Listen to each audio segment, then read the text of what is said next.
నమస్కారం, నా పేరు బాలా. బీసీఎన్ న్యూస్ కి స్వాగతం. ముందుగా ముఖ్యాంశాలు. టీమిండియా ప్లేయర్లకు భారత్ లో ఘన స్వాగతం. మర్యాదపూర్వకంగా ప్రధాని మోదీతో భారత ప్లేయర్ల భేటీ.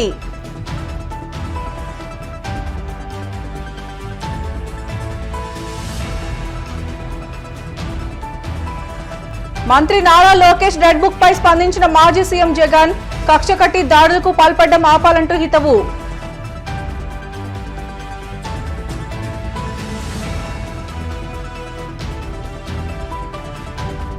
నర్సాపురం పట్టణంలో మున్సిపల్ సిబ్బంది, ఆశా వర్కర్ల ర్యాలీ. సీజనల్ వ్యాధులపై ప్రజలకు అవగాహన.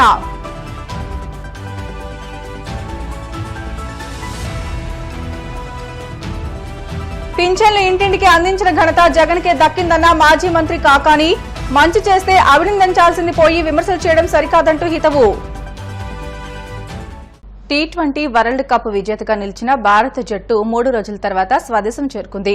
ఈ నెల 29న జరిగిన ఫైనల్ పోరులో దక్షిణాఫ్రికాపై అద్భుత విజయం సాధించిన రోహిత్ సేన గురువారం ఉదయం ఢిల్లీ విమానాశ్రయానికి చేరుకోగా బీసీసీఐ అధికారులు, అభిమానులు ఘన స్వాగతం పలికారు. బీసీసీఐ ఏర్పాటు చేసిన ప్రత్యేక బస్సులో క్రీడాకారులంతా ఢిల్లీ ఐటీసీ మౌర్య హోటల్ కు వెళ్లారు. అక్కడి నుంచి నేరుగా వెళ్లి ప్రధాని నరేంద్ర మోదీతో భేటీ అయ్యారు. ప్రధానితో కలిసి వారు అల్పాహారం చేశారు. ఈ సందర్భంగా మోదీ ప్రతి క్రికెటర్ వద్దకు వెళ్లి ఆప్యాయంగా పలకరించి అభినందనలు తెలియజేశారు. ప్రధానితో భేటీ అయ్యాక భారత జట్టు ఢిల్లీ ఎయిర్పోర్ట్ కు బయలుదేరింది.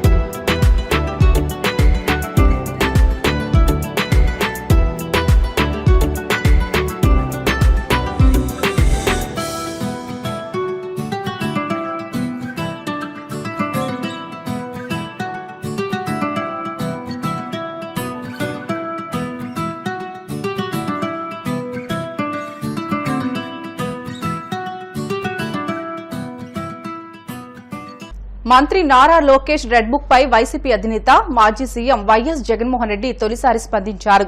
నెల్లూరు సెంట్రల్ జైల్లో ఉన్న మాజీ ఎమ్మెల్యే పిన్నెల్లి రామకృష్ణారెడ్డిని కలిసొచ్చాక మీడియాతో మాట్లాడారు. రెడ్ బుక్ పేరుతో టార్గెట్ చేసి దాడులు చేస్తున్నారని జగన్ చెప్పుకొచ్చారు. అంతేకాదు రాష్ట్ర వ్యాప్తంగా వైసీపీ ఆఫీసులపై దాడులు కూడా చేస్తున్నారని ఆరోపించారు. ఇలాంటివి వెంటనే ఆపాలని జగన్ సూచించారు. పిన్నెల్లి రామకృష్ణారెడ్డి మీద తన మీద ఏకంగా 307 అంటే అటెంప్ట్ టు మర్డర్ లాంటి కేసులు పెట్టి ఏ రకంగా అన్యాయంగా తనను జైల్లో నిర్బంధించడం జరుగుతా ఉందో కూడా చూస్తా ఉన్నాం. ఈరోజు రాష్ట్ర వ్యాప్తంగా కూడా ఇదే కార్యక్రమాలు జరుగుతా ఉన్నాయి. రాష్ట్ర వ్యాప్తంగా కూడా కేవలం తెలుగుదేశం పార్టీకి, చంద్రబాబు నాయుడు గారికి ఓటు వేయలేదు అన్న ఒకే ఒక్క కారణంతో ఏకంగా ఆస్తులను ధ్వంసం చేస్తా ఉన్నారు, దొంగ కేసులు పెడతా ఉన్నారు. వీళ్ళే కొడతారు, మళ్ళీ వీళ్ళే అటువైపున ఉన్న వారి మీద వాళ్ళు కొట్టారు అని చెప్పి కేసులు పెడతారు. ఇంతటి దారుణంగా ఈ రోజు రాష్ట్రంలో పరిపాలన సాగిస్తా ఉన్నారు. నేను అడుగుతా ఉన్నా, ఇదే గత 5 సంవత్సరాల కాలంలో వైఎస్ఆర్సీపీ పరిపాలనలో ఉండగా, వైఎస్ఆర్సీపీ ప్రభుత్వంలో ఉండగా అప్పుడు జగన్ ఏం చేశాడు? కులం చూడలేదు, మతం చూడలేదు, ప్రాంతం చూడలేదు, చివరికి ఏ పార్టీకి ఓటు వేశారన్నది కూడా చూడకుండా ప్రతి పథకము, ప్రతి మనిషి కూడా అర్హత అన్నది మాత్రమే ప్రామాణికంగా తీసుకుని ప్రతి ఇంటికి డోర్ డెలివరీ చేసిన ప్రభుత్వం వైఎస్ఆర్సీపీ ప్రభుత్వం అయితే ఈ రోజు కేవలం తెలుగుదేశం పార్టీకి ఓటు వేయలేదని ఒక్క కారణంతో ఆస్తులు ధ్వంసం చేస్తా ఉన్నారు, మనుషులను కొడతా ఉన్నారు, కొట్టి మరి కేసులు పెడతా ఉన్నారు. ఇంతటి అన్యాయంగా రాష్ట్రాన్ని రావణ కాష్టం చేస్తా ఉన్నారు. ఇవన్నీ ఏదైతే చేస్తా ఉన్నారో ఇవన్నీ కూడా శిశుపాలుని పాపాల మాదిరిగా ఇవన్నీ కూడా పాపాలు పండుతాయి. ప్రజాస్వామ్యంలో ఏదైనా కూడా ప్రజలకు మంచి చేసి ప్రజల గుండెల్లో స్థానం సంపాదించుకుని ప్రజల దగ్గరికి వెళ్ళి ఫలాని మంచి చేశాం కాబట్టి మాకు ఓటు వేయండి అని అడిగే పరిస్థితులు ఉండాలి తప్పనిచ్చి ఈ మాదిరిగా దౌర్జన్యాలు చేసి, ఈ మాదిరిగా అన్యాయమైన కేసులు బిగించి, ఆస్తులు ధ్వంసం చేసి, ఈ మాదిరిగా ఫియర్ సైకోసిస్ క్రియేట్ చేస్తూ రాజకీయాలు చేస్తే మాత్రం ఏ రోజు కూడా నిలబడే రాజకీయం కాదు. తాత్కాలిక మేలు ఏదైనా జరుగుతుందేమో తప్పనిచ్చి తర్వాత ఓటు వేసేటప్పుడు మాత్రం ప్రజలు ఇవన్నీ కూడా ఖచ్చితంగా గుర్తుపెట్టుకుని లెక్క జమ చేసి చంద్రబాబు నాయుడు గారికి గట్టిగా బుద్ధి చెప్పే పరిస్థితులు రోజులు కూడా తొందరలోనే ఉన్నాయని కూడా ఈ సందర్భంగా చంద్రబాబు నాయుడు గారిలో మార్పు రావాలని సందర్భంగా కూడా తెలియజేస్తా ఉన్నా. ప్రజలు ఎందుకు నీకు ఓటేశారు చంద్రబాబు నాయుడు గారు అని చెప్పి ఫస్ట్ చంద్రబాబు నాయుడు ఆలోచన చేయాలి. ఒకవైపున వైఎస్ఆర్ కాంగ్రెస్ పార్టీ ప్రజల్లో వ్యతిరేకత వల్ల ఓడిపోలేదు, ప్రజలకు మంచి చేసి వైఎస్ఆర్ కాంగ్రెస్ పార్టీ ఓడిపోయింది. ఎందుకు ఓడిపోయింది అని అంటే చంద్రబాబు నాయుడు చేసిన మోసపూరిత హామీలకు ప్రజలు కాస్తో కూస్తో కొద్దిగా ఆ 10% కాస్త అటువైపున షిఫ్ట్ అయ్యి చంద్రబాబు నాయుడు గారు అధికారంలోకి వచ్చిన పరిస్థితులు. మరి చంద్రబాబు నాయుడు అధికారంలోకి వచ్చిన తర్వాత ఈరోజు రైతులకు ఇస్తానన్న రైతు భరోసా 20,000 రూపాయలు ప్రతి రైతన్నకి ఇస్తానన్నాడు. వ్యవసాయం స్టార్ట్ అయింది, ఖరీఫ్ మొదలైంది, పంటలు వేగంగా వేస్తా ఉన్నారు రైతన్నలు. ఇంతవరకు రైతు భరోసా 10,000-20,000 రూపాయలు ఇస్తానన్న దానికి అతి గతి లేదు. అమ్మఒడి కింద జగన్ 15,000 ఇస్తాను అని అంటే కాదు చంద్రబాబు నాయుడు వస్తే ఎంతమంది పిల్లలు ఉంటే అంతమందికి ఇస్తాడు, ప్రతి ఒక్కరికి 15,000 ఇస్తాడు అని చెప్పారు. రాష్ట్రంలో 1 కోటి మందికి పైగా పిల్లలు బడియీడు పిల్లలు ఉన్నారు, బడులు స్టార్ట్ అయ్యాయి. ఆ ప్రతి తల్లి కూడా అడుగుతా ఉంది, తల్లికి వందనం అని పేరు పెట్టావు, అమ్మఒడి అనే పథకాన్ని పేరు మార్చావు, మరి ఆ డబ్బులు ఏమైనాయని చెప్పి గవర్నెన్స్ మీద కాస్త ధ్యాస పెట్టి ఆ తల్లులకు ఇచ్చే డబ్బులు ఇచ్చే కార్యక్రమం చూడండి. రైతులకు ఇచ్చే రైతు భరోసా 20,000 ఇస్తామన్నారు, ఇచ్చే కార్యక్రమం చూడండి. రాష్ట్రంలో 4,12,00,000 మంది ఓటర్లు ఉండరని చెప్పి మొన్నలే లెక్కలు తేలాయి. అందులో దాదాపుగా 2,10,00,000 మంది మహిళా ఓటర్లే, అంటే అందరూ 18 సంవత్సరాలు నిండిన మహిళా ఓటర్లే. మరి 2,10,00,000 మంది ఈ మహిళా ఓటర్లందరూ కూడా 18 ఏళ్ళు నిండిన ఈ మహిళా ఓటర్లందరూ కూడా 1,500 రూపాయలు ప్రతి నెల ఇస్తానన్నావు, ఏమైంది ఈ 1,500 రూపాయలు ఇచ్చే కార్యక్రమాలు అని చెప్పి అడుగుతా ఉన్నారు. వాటి మీద ధ్యాస పెట్టే కార్యక్రమం చంద్రబాబు నాయుడు చేయాలి. ఇవేవి కూడా చేయకుండా కేవలం భయాందోళనలు క్రియేట్ చేయాలి, రాష్ట్రంలో రావణ కాష్టం సృష్టించాలి, దొంగ కేసులు పెట్టాలి, ఇరికించాలి, ఆస్తులను ధ్వంసం చేయాలి. వైఎస్ఆర్సీపీ అభిమానులైనా, వైఎస్ఆర్సీపీ కార్యకర్తలైనా, వైఎస్ఆర్సీపీకి ఓటు వేసిన వారైనా కూడా ఎవరిని కూడా ఉంచకూడదు అన్న దుర్మార్గపు ఆలోచనలతో అడుగులు ముందుకు వేయడం అతి హేయమైన రాజకీయం అని కూడా ఈ సందర్భంగా తెలియజేస్తా ఉన్నా. ఇదే రామకృష్ణారెడ్డి విషయానికే వస్తే నిజంగా ఎంతటి అన్యాయమైన పరిస్థితిలో కేసులు బిగించారు అన్నది ఒకసారి అందరూ కూడా ఆలోచన చేయమని కోరుతా ఉన్నా.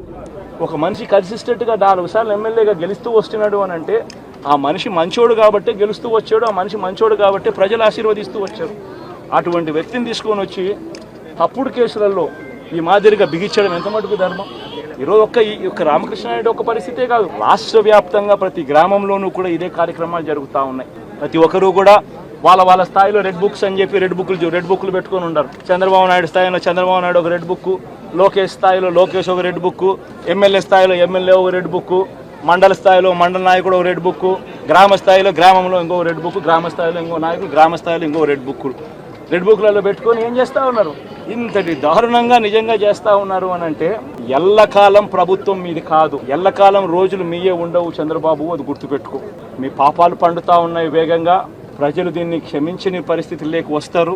ఖచ్చితంగా మీకు బుద్ధి చెప్పే పరిస్థితులు రోజులు కూడా ఉంటాయి. శాతనైతే మంచి చేయండి, మంచి చేసి ప్రజల మనసులు గెలుచుకుని ఓట్లు ప్రజల మనసుల్లో స్థిరస్థాయిగా నిలబడే కార్యక్రమం చేయండి. కానీ తప్పుడు రాజకీయాలు ఈ మాదిరిగా నువ్వు ఒక్కరివే చేస్తావు అనుకుంటా ఉన్నావు.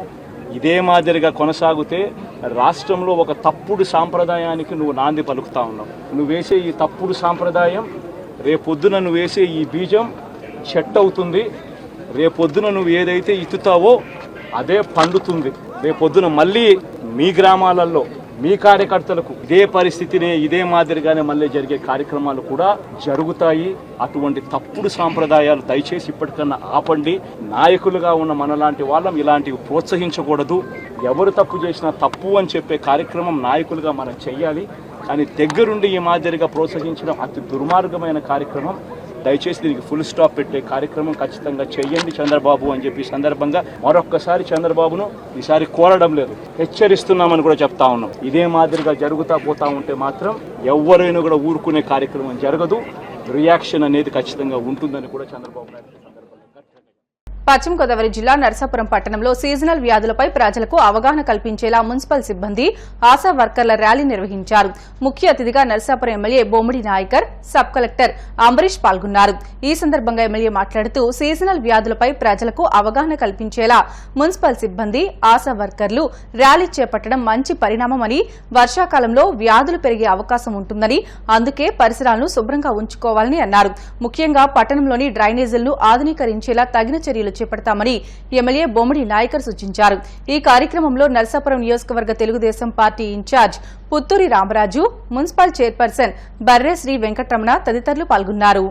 సీజనల్ వ్యాధులు ఉన్నాయో వాటి మీద ప్రజలకి అవగాహన కల్పించే విధంగా మున్సిపల్ సిబ్బంది గాని, అదే విధంగా ఆశా వర్కర్లు, డ్వాక్రా మహిళలు, మున్సిపల్ స్టాఫ్ అందరూ కూడా, హెల్త్ డిపార్ట్మెంట్ కూడా అందరూ కూడా ఇవాళ అవగాహన కార్యక్రమం మీద రిలే కార్యక్రమం ఏర్పాటు చేశారు. మరి వారందరికీ కూడా అంటే ప్రజల కోసం, ప్రజలు బాగుండాలి అన్న ఆలోచన మీద మరి ఈ మున్సిపల్ సిబ్బంది అందరూ కూడా ఈ కార్యక్రమం నిర్వహించినందుకు ప్రతి ఒక్కరికి కూడా మరి హృదయపూర్వక ధన్యవాదాలు తెలియజేసుకుంటున్నా. అంటే ప్రజలందరూ కూడా ఆలోచన చేసుకోవాల్సిన అవసరం ఉంది. ప్రజలు ఏంటంటే కొంత అప్రమత్తంగా ఉండాలి, కొంత అవగాహన చేసుకోవాల్సిన అవసరం ఉంది. దయచేసి ప్రజలందరినీ కోరుకునేది ఒకటే, అంటే మీరు మీ ఇంటి వాతావరణాన్ని, పరిశుభ్రాన్ని మీరు ఉంచుకుంటే కనుక ఆ వ్యాధిని కొంత కంట్రోల్ చేసే పరిస్థితి కనపడుతుంది. కాబట్టి మీరందరూ కూడా ఏదైతే వాళ్ళ చెత్త ఉంది, చెత్త మీరు రోడ్డు మీద ఇష్టం పడేస్తున్నారు, మరి మున్సిపల్ సిబ్బంది వస్తుంది, వారందరూ కూడా మీరు సహకరించి కొంత నివారణ చేసుకుంటే కనుక ఆ వ్యాధులను మనం దూరం చేసే పరిస్థితి కనపడుతుంది. దయచేసి ప్రజలందరూ కూడా ఒక అవగాహన ఉండాలి. త్రాగే నీరును కూడా శుభ్రంగా వేడి చేసుకుని తాగితే కనుక ఈ వ్యాధులు కూడా దూరంగా ఉండే పరిస్థితి కనపడుతుంది. మరి ఈ రోజు ఈ అవగాహన కార్యక్రమానికి సహకరించిన అందరికీ కూడా ప్రతి ఒక్కరికి ధన్యవాదాలు తెలియజేసుకుంటూ సెలవు తీసుకుంటాం. చాలా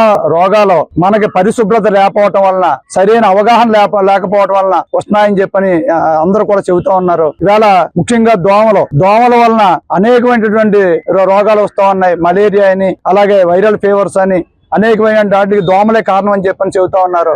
అలాగే మన ఇంటి ఎదుర చెత్తని మనం వేయకుండా పరిశుభ్రంగా ఉంచుకుని, మన డ్రైనేజీని శుభ్రంగా ఉంచుకుంటే మున్సిపాలిటీలో అనేకమైన సమస్యలు తగ్గుతాయని చెప్పని, మన మున్సిపాలిటీని మనమే పరిశుభ్రం చేసుకుందామని చెప్పని కోరుకుంటూ ఈ రోజు అంటే సీజనల్ వ్యాధుల మీద అవగాహన కల్పించే విధంగా మనం ఏర్పాటు చేసుకోవడం జరిగింది. ఎందుకంటే గతంలో కూడా ఇలాంటి కార్యక్రమాలు మనం చేసుకున్నాం. అదే విధంగా ఇంకా ప్రజలకు అవగాహన కల్పించే విధంగా, అంటే మనం కరోనా టైంలో అంటే శానిటేషన్ చేతులు కడుక్కోవడం అన్నీ చేసాం. అదే విధంగా అంటే ఇంకా మనం ప్రతిరోజు చేసుకోవాల్సింది అదే విధంగా. ఎందుకంటే ఇప్పుడు మన చెత్త ఎక్కడ బట్టి అక్కడ పడేస్తున్నారు. మున్సిపల్ స్టాఫ్ వచ్చినా వాళ్ళకి తీసుకుంటారు, కానీ మన లేడీస్ ఏం చేస్తున్నారు, మంది సైట్ మంది కాదులే తుడిసేసి బయట పడేస్తున్నారు. దానివల్ల దోమలు, డయేరియా అలాంటి వ్యాధులు ఎక్కువ వ్యాపిస్తున్నాయి. ఎందుకంటే మన చుట్టూ పరిసరాలు చాలా వాతావరణంగా అన్ని పరిశుభ్రాలుగా ఉంచుకుంటే ఈ దోమలు అలాంటివి ఏమీ పుట్టకుండా ఉంటాయి. అదే విధంగా మనం ఇప్పుడు మంచినీరు కూడా అంటే కొంచెం వాటర్ ప్రాబ్లం ఇబ్బందిగా ఉంది. అందరూ కూడా మంచినీరు కాసుకుని తాగడం మంచిది. ఇప్పుడు ఎక్కడైనా ఆట ఆడుకోవడానికి వెళ్ళినప్పుడు వాళ్ళు పరిశుభ్రంగా చేతులు అన్ని కడిగి వాళ్ళని కాళ్ళు చేతులు కడుక్కుని ఇంట్లోకి రావాలని, పిల్లల్ని చూసుకోవాలని కోరుకుంటున్నాం. చెత్త కానివ్వండి, అలాగే డ్రైనేజీ వాటిని కూడా పరిశుభ్రంగా ఉంచుకోవాలి. మన ఇళ్ళు కూడా పరిసరాలను కూడా, మన ఇళ్ళు పరిసర ప్రాంతాలను కూడా మనం శుభ్రంగా ఉంచుకుంటే ఇట్ల నుంచి మనం దూరంగా మలేరియా దోమల నుంచి, అలాగే వ్యాధుల నుంచి కూడా దూరంగా ఉంచుకోవడం జరుగుతుంది. అంటే ముఖ్యంగా మనం ఉంచుకోవాల్సిన పరిసర ప్రాంతాలను మనం శుభ్రంగా ఉంచుకోవాలి. పర్యావరణ పరిరక్షణ ధ్యేయంగా ప్రధాని మోదీ మొక్కలు నాటే కార్యక్రమం చేపట్టారని బీజేపీ పశ్చిమ గోదావరి జిల్లా అధ్యక్షులు నార్ని తాతాజీ పేర్కొన్నారు. అమ్మకు వందనం కార్యక్రమంలో భాగంగా తాడేపల్లిగూడెంలో మొక్కను నాటే కార్యక్రమం చేపట్టారు. ఈ సందర్భంగా నార్ని తాతాజీ మాట్లాడుతూ ప్రతి ఒక్కరూ మొక్కలు నాటి పర్యావరణ పరిరక్షణకు సహకరించాలని కోరారు. ఈ కార్యక్రమంలో బీజేపీ నియోజకవర్గ కన్వీనర్ ఈతకోట తాతాజీ, నర్సి సోమేశ్వరరావు, కోట రాంబాబు తదితరులు పాల్గొన్నారు. మన ప్రధానమంత్రి నరేంద్ర మోడీ గారు మొన్న ప్రకటించిన విధంగా అమ్మ కోసం ఒక మొక్క అన్న ప్రోగ్రాం 2వ తారీఖు నుంచి 6వ తారీఖు దాకా ఈ రాష్ట్ర స్థాయిలోనూ జిల్లా స్థాయిలోనూ మరి భారీ ఎత్తున చేయాలని ఒక ఆలోచనతో రాష్ట్ర అధ్యక్షురాలు పురంధేశ్వరరావు ఆజ్ఞాపరం, జిల్లా పార్టీ యొక్క నిర్ణయం ప్రకారం తాడేపల్లిపట్నంలో 2వ తారీఖు నుంచి ఈ కార్యక్రమాన్ని మనం అమలు చేయడం జరుగుతుంది. మరి ఈరోజు మళ్ళీ నియోజకవర్గ స్థాయిలో కొన్ని మొక్కలు పళ్ళు సంబంధించిన మొక్కలు తీసుకొచ్చి మరి మన కార్యకర్తలు అందరి ఇళ్లలో కూడా ఒక మొక్క వేయాలని, ఎందుకంటే ఏదైతే పర్యావరణం పాడైపోతుంటే ఇవాళ ప్రపంచ దేశాలు లక్షలాది కోట్ల రూపాయలు ఈ యొక్క పర్యావరణం కాపాడటం కోసం ఖర్చు పెట్టే స్థాయికి ఒక సంఘంగా ఏర్పడి ఎంతో పెద్ద ఎత్తున ఉద్యమం జరుగుతుంది. ఇది అందులో భాగంగా ఈ భారతదేశంలో కూడా గ్రీన్ వేస్ట్ పెరగాలని, అడవులు పెరగాలని ఒక ఆలోచనతో ప్రధానమంత్రి గారు, గౌరవనీయుల పెద్దలు మోడీ గారి నిర్ణయానికి అనుగుణంగా ప్రతి వ్యక్తి భారతీయ జనతా పార్టీ అని కాదు, ఇక్కడ ప్రతి భారతీయుడు కూడా వారి ఇంట్లో ఒక మొక్క అమ్మ కోసం అని వేసుకున్నప్పుడు, ఎందుకంటే ఎప్పుడైతే అమ్మ అంటే మనకి ఎంత ప్రేమ, ఎంత అభిమానం, ఎంత భక్తి ఉంటుందో అలాగే ఆ మొక్కను కూడా మనం ఆ స్థాయిలో జాగ్రత్తగా చూసి పెంచి పెద్దదైదా కాపాడుతాం ఉద్దేశంతో అమ్మ ఫోటో దగ్గర పెట్టుకుని ఈ మొక్క ఏమన్నారు. బ్రిటన్లో షార్ట్ బ్రేక్ తీసుకుందాం. Stay with us.